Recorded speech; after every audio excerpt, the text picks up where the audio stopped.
اعوذ باللہ من الشیطان الرجیم بسم اللہ الرحمن الرحیم اللہم صلی علی سیدنا محمد معدن الجود والکرم وآلہ وسلم۔ سامعین و ناظرین اکرام، السلام علیکم ورحمۃ اللہ وبرکاتہ۔ آج کا میرا موضوع یہ ہے کہ انسان کو اللہ تعالیٰ نے دنیا میں کیوں بھجوایا ہے۔ یہ تو میں نے آپ کو بات بتا دی، لیکن جو اصل میرا موضوع تھا وہ یہی تھا کہ انسان یعنی انسان اپنی معراج تک کیسے پہنچے گا، وہ منزل کیسے حاصل کرے گا جس کے لیے اللہ تعالیٰ نے اس کو دنیا میں بھجوایا ہے، یعنی روح کی غذا کیا ہے۔ اب ظاہر ہے کہ جس طریقے سے ہماری ظاہری جسم کی غذا ہے، اسی طرح ہماری روحانی غذا ہے۔ روحانی غذا کیا ہے؟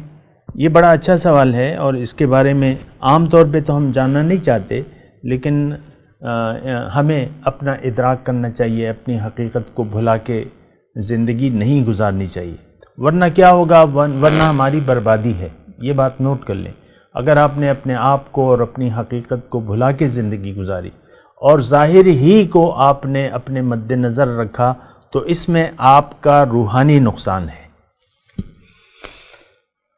کیوں کہ جب آپ اپنے آپ کو بھول گئے تو آپ کو پھر اپنی غذا کی بھی ضرورت نہیں ہوگی۔ مثال کے طور پہ ایک انسان، مثال دے رہا ہوں میں، گھر میں ہے، ایک میت ہو گئی ہے، تو میت ہو گئی ہے اور میت کو دفنانے میں ابھی 10 گھنٹے ہیں، ہو سکتا ہے کسی کا انتظار ہو رہا ہو یا یہ وہ۔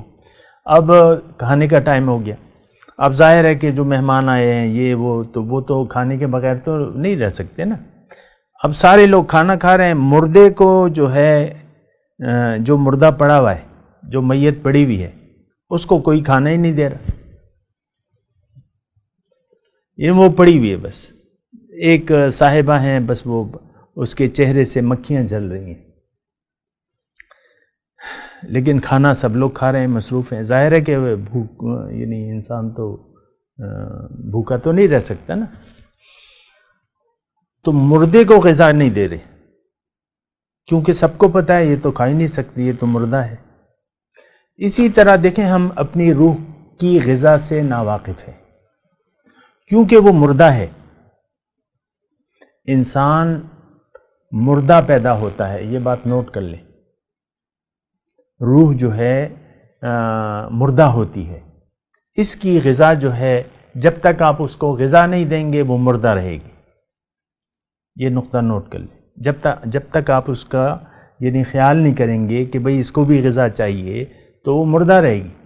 اور بہت سے انسان آج یعنی ظاہر ہی کی فکر میں موت کی دہلیز کو پار کر جاتے ہیں، اپنے آپ کو، اپنی روح کو غذا ہی نہیں دیتے، اس کا انہیں خیال ہی نہیں، اس کو انہوں نے بھلایا نہیں ہے، تو غذا، وہ میں صرف مردے کی بات کر رہا تھا۔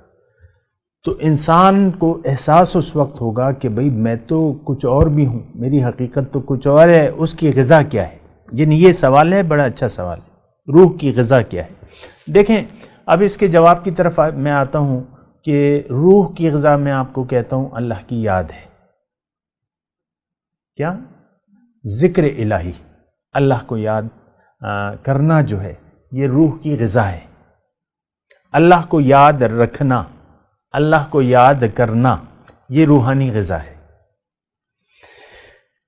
اگر آپ یعنی اللہ کو یاد رکھیں گے ہر وقت، ہمہ جہت، تو اس کا مطلب یہ ہے کہ جب آپ یاد رکھیں گے تو اس کو غذا پہنچتی رہے گی۔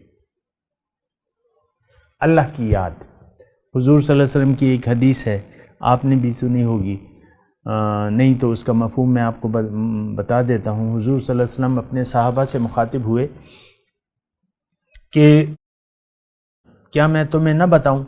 حضور نے اپنے اصحاب سے پوچھا کہ کیا میں تمہیں ایسی بات نہ بتاؤں جو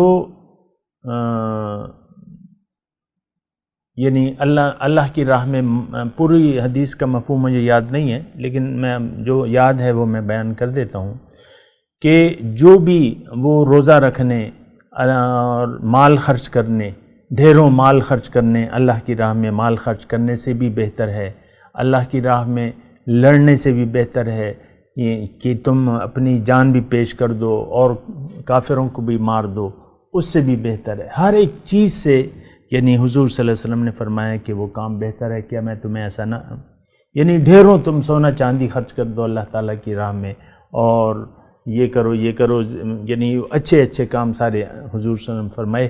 تو ابھی ظاہر ہے کہ ایک چیز جو یعنی شہادت سے بھی زیادہ اچھی ہے، یا ڈھیروں سونا چاندی خرچ کرنے سے بھی اچھی ہے، یا اور اس طرح جو حضور نے بیان فرمائے ہیں، تو صحابہ نے کہا بتائیں حضور کہ یہ ایسی اچھی بات کیا ہے، سب سے اچھی بات؟ تو حضور صلی اللہ علیہ وسلم فرمایا ذکر اللہ کی یاد۔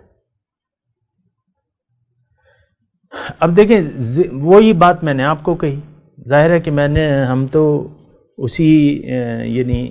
اسی نور کے ہم کے خوشہ چین ہیں، اور وہیں سے ہم اکتساب فیض کر رہے ہیں۔ تو میں آپ کو کہہ رہا ہوں روح کی غذا کیا ہے؟ ذکر اللہ کی یاد۔ اب اللہ کی یاد سے کیا مراد ہے؟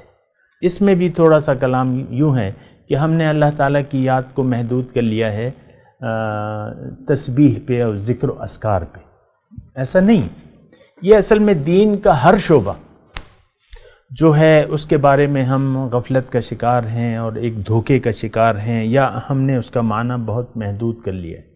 ذکر الہی صرف یہ نہیں ہے کہ آپ اس کی تسبیح جو ہے وہ جپتے رہیں، اللہ کے نام کی تسبیح جپتے رہیں، نہیں۔ ذکر اللہ دیکھیں، ذکر کا متضاد جو ہے، ہر چیز اپنے متضاد سے پہچانی جاتی ہے۔ یاد کرنا یا بھلا دینا، یعنی یاد کرنے کا وہ کیا ہے، ضد کیا ہے؟ بھلا دیا۔ آپ کسی چیز کو بھلا دیں یا یاد رکھیں۔ اللہ تعالیٰ کو یا تو آپ یاد رکھیں گے یا اللہ کو بھلا کے زندگی گزاریں گے۔ تو یہ اصل یاد جو ہے وہ یہ ہے کہ ہر وقت آپ کو اللہ تعالیٰ کی یاد رہے کہ میں اللہ تعالیٰ کا بندہ ہوں یا میں اللہ تعالیٰ کی بندی ہوں، اور مجھے اللہ تعالیٰ کو بھولنا نہیں ہے۔ ہر وقت آپ اللہ تعالیٰ کو یاد رکھیں۔ اب اس میں ایک نقطہ یہ ہے جو شاید اس نشست میں پورا نہ ہو، اگلی نشست میں بھی اس کی ذکر چلے گا، وہ یہ ہے کہ اللہ کی یاد جو ہے، میں نے آپ کو کہا نا کہ انسان اگر اللہ کو یاد رکھے تو اس میں اس کی کامیابی ہے اور فلاح ہے، اور یہ سب کاموں سے بہتر ہے۔ لیکن سب کام کر رہا ہے لیکن اللہ کی یاد نہیں ہے، تو وہ سب کام بیکار ہیں، پھر وہ سب کام بیکار ہیں۔